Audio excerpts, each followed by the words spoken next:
Bonjour à tous.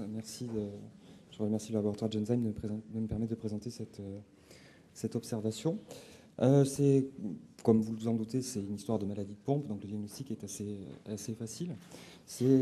Comme je l'ai marqué, c'est un patient qui a été inclus dans le protocole POPS, qui est mené par Claude Denuel ici à Nice. Et comme vous pouvez le voir, 11 c'est son numéro, donc 11 c'est pour Bordeaux, et 001 c'est pour le premier patient que nous avons inclus à Bordeaux, donc on a fait bingo dès le premier patient. C'est une histoire ancienne, avec un patient qui explorait pour la première fois à l'âge de 53 ans, 1991, avec un déficit des ceintures modéré, qui évolue depuis une vingtaine d'années. Je n'ai pas beaucoup d'éléments cliniques sur ce patient à l'époque. Ce que je peux vous dire, c'est que l'EMG retrouve des traces myogènes, sans activité de repos, et que la biopsie musculaire qui avait été réalisée à l'époque était considérée comme normale. Donc bien entendu, à l'époque, les moyens d'exploration étant limités, il y avait peu de choses qui avaient été réalisées en plus, et il avait été perdu de vue. Il a une personnalité un petit peu particulière. Son médecin traitant, lui, est opiniâtre. Il nous le renvoie en 99, il a 61 ans. Il nous le renvoie parce qu'il se dégrade avec un périmètre de marche qui est maintenant à 500 mètres, des difficultés à monter les escaliers et une dyspnée d'effort. Donc la dyspnée d'effort est d'interprétation parfois un peu difficile parce qu'il a aussi une artériopathie oblitérante des membres inférieurs et une coronaropathie assez sévère qui sont quand même des éléments confondants assez importants. Sur le plan d'histoire familiale, donc on a une présentation de type sporadique ou en tout cas ça pourrait être autosomique récessif. Donc ses frères et sœurs sont tous indemnes, ils n'ont pas été examinés et ses enfants sont indemnes. Il n'y a pas de notion de consanguinité chez les parents qui sont décédés, mais il faut quand même noter qu'ils sont issus du même village dans la région de Trévise en Italie. Sur le plan clinique, en 99, vous allez voir les photos, hein, il a un déficit scapulaire, un pas symétrique, avec un décollement de l'omoplate à droite. Il a un déficit pelvien qui lui est symétrique, avec une atteinte des fessiers, psoas, quadriceps, ischio-jambier, donc assez peu spécifique. Il n'y a pas de déficit axial à l'époque. Il a une dyspnée d'effort, comme je vous disais. On n'a pas retrouvé à l'examen clinique d'atteinte faciale ou de trouble de la déglutition. Et il n'a pas d'autre atteinte au niveau que ce soit cutané, articulaire ou du tube digestif. Donc voilà ce monsieur. Donc a priori, il n'y a pas d'atteinte faciale particulière. Il a un déficit d'abduction des épaules. Ça, je ne pense pas que ça se voit très très bien, mais il a un petit décollement de l'omoplate du côté droit. Je ne vous ai pas mis le déficit pelvien, mais en tout cas, il n'a pas de déficit distal aux membres inférieurs. Il tient bien en position sur les pointes et sur les talons. Donc pas d'éléments cliniques très orientants chez ce monsieur. Le bilan de 99 est plus complet. Il y a des CPK qui sont à 3 fois la normale. Il a une EFR qui retrouve quand même une atteinte respiratoire restrictive marquée avec une capacité vitale à 60% de la normale. À l'EMG, il y a des traces hémiogènes proximaux. Toujours pas d'activité de repos non plus. Il y a une biologie moléculaire de FSH qui est réalisée devant le décollement de l'omoplate, qui revient négative. Il n'avait pas non plus un tableau très typique de FSH. Donc la conclusion, c'est suspicion de dystrophie musculaire des ceintures, autosomique récessive. Et donc il a de nouveau une biopsie musculaire pour avoir des explorations un peu plus complètes. La biopsie musculaire est très décevante, elle est considérée comme normale, à nouveau, avec un calibre des fibres qui est totalement régulier, pas d'interlisation nucléaire, pas de vacuole, pas d'anomalie au PAS. Les immunomarquages qui sont réalisés à l'époque sont normaux, et il y a un western blot qui est réalisé qui lui aussi est normal. Donc il est très très très déçu le monsieur parce qu'on ne lui donne toujours pas de diagnostic et on le perd de vue pendant 10 ans.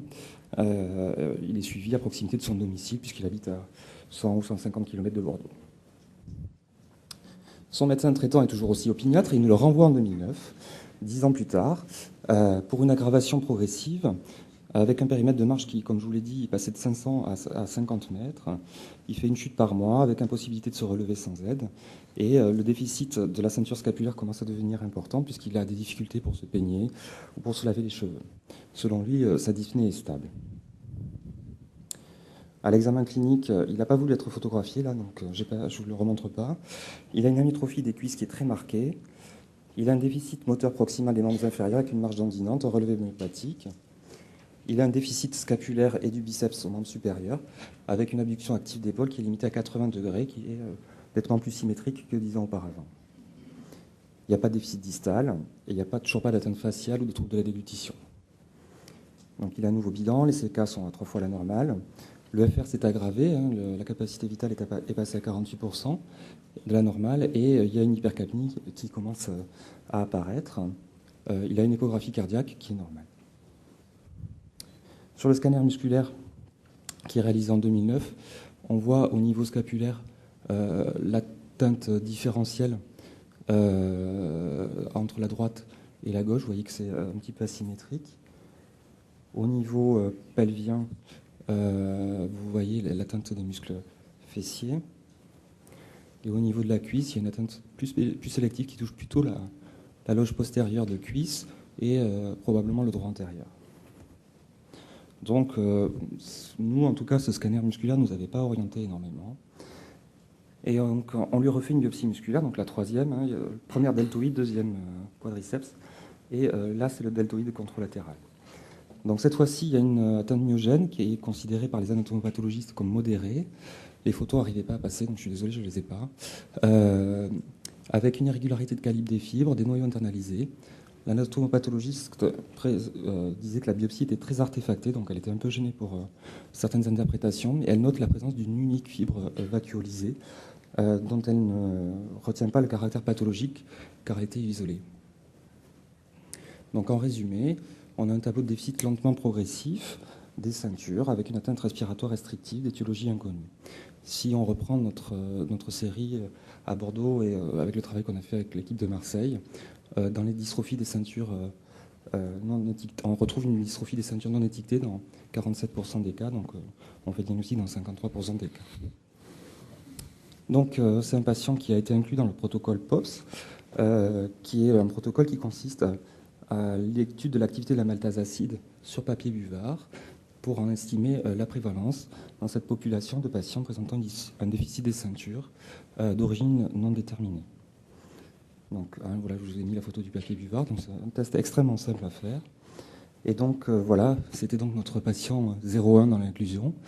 Je ne sais pas si ça se voit très bien, mais enfin, en tout cas, il a très clairement un déficit en maltase acide avec une activité maltase acide qui est à 2 pour une norme supérieure à 6 et un rapport maltase acide sur hexosaminidase qui est nettement pathologique. Donc il a une glycogénose de type 2. Donc simplement pour vous rappeler que la maladie de Pompe est une maladie de l'adulte, qui est une maladie qui débute entre 20 et 40 ans, qui se manifeste par un déficit moteur proximal progressif généralement, même s'il y a des tableaux parfois un petit peu différents, que des atteintes asymétriques, comme dans notre cas, ont été décrites, et qu'il y a une atteinte préférentielle des muscles ventilatoires, et que chez l'adulte, en tout cas, il n'y a pas le même type de cardiopathie que chez l'enfant. Sur le plan de la biopsie, donc c'est pas la sienne. La sienne, les fibres musculaires ressemblaient plus à ça qu'à ça. Donc on voit des fibres vacuolisées avec des éléments PAS positifs qui donc, marquent le glycogène. Classiquement, on considère que chez l'adulte, entre 25 et 75% des fibres sont touchées. En fait, ce n'est pas véritablement l'expérience. Et il y a des possibilités de biopsie totalement aspécifiques. D'où l'intérêt du dosage systématique de l'activité maltase acide devant des patients pour lesquels on n'a pas de diagnostic. Il a eu une enjeu IRM des vaisseaux du cou.